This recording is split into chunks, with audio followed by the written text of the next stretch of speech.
ఆదినారాయణ రెడ్డి జమ్మలమడుగు నియోజకవర్గంలో పర్యటించారు. ఇందులో భాగంగా మైలవరం మండలం తాతిరెడ్డి నరసింహారెడ్డి జలాశయానికి సంబంధించి కుడికాలువకు నీటిని విడుదల చేశారు. అనంతరం స్థానిక బాలికల గురుకుల పాఠశాలను సందర్శించి విద్యార్థినులకు కల్పిస్తున్న సౌకర్యాలను అడిగి తెలుసుకున్నారు.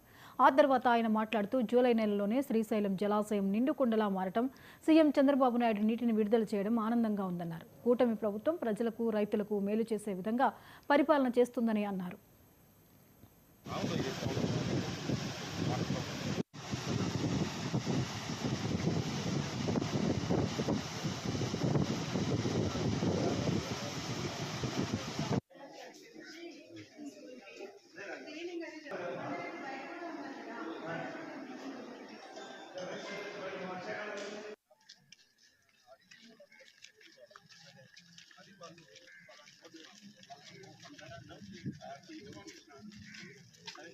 చాలా సంతోషమైన విషయం.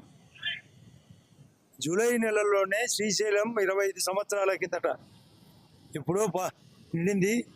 మన గౌరవ ముఖ్యమంత్రి గారు మొన్న స్వయంగా వచ్చి శ్రీశైలం దేవస్థానం మల్లికార్జున స్వామికి దర్శనం చేసుకుంటూ గేట్లు ఎత్తడం. సాగర్ కూడా 315 టీఎంసీలో బాగా ఇప్పటికే 200 టీఎంసీ పైగా వాటర్ నింపడం జరిగింది. మనకు కూడా పోతిరెడ్డిపాడు ద్వారా మనకు కూడా నీళ్ళ ప్రవాహం స్టార్ట్ అయింది. 15 రోజుల తర్వాత అటు గండికోట కానీ ఈ మైలవరానికి కానీ నీళ్ళు కూడా రాబోతున్నాయి.